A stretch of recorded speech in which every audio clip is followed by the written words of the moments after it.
ગુજરાતના વાલા ભાઈઓ અને બહેનો, મહાત્મા ગાંધી અને સરદાર પટેલની ભૂમિમાં ગઈકાલ સાંજથી જે પ્રકારનું વાતાવરણ બન્યું છે,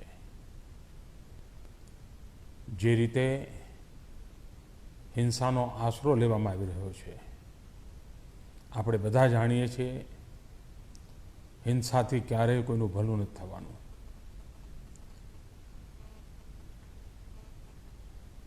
સમાજ જીવનમાં એકતા,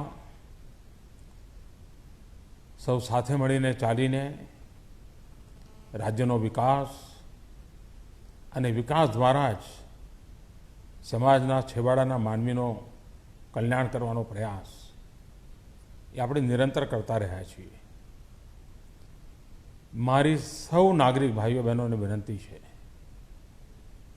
કે અત્યારે એક જ મંત્ર હોય આપણો, શાંતિ. દરેક સમસ્યાનો ઉકેલ વાતચીત દ્વારા આવતો જ હોય છે.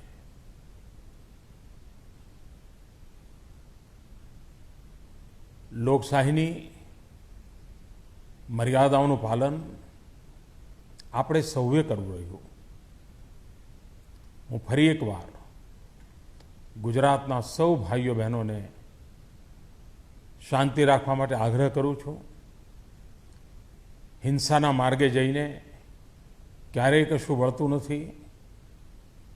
આપણે બધા સાથે મળીને વાતચીત દ્વારા સમસ્યાઓના ઉકેલ લાવીએ અને સાથે મળીને ગુજરાતને જે નવી ઊંચાઈઓ પર લઈ જવાનો નિરંતર પ્રયાસ ચાલ્યો છે, એમાં પૂરક બનીએ, પોષક બનીએ.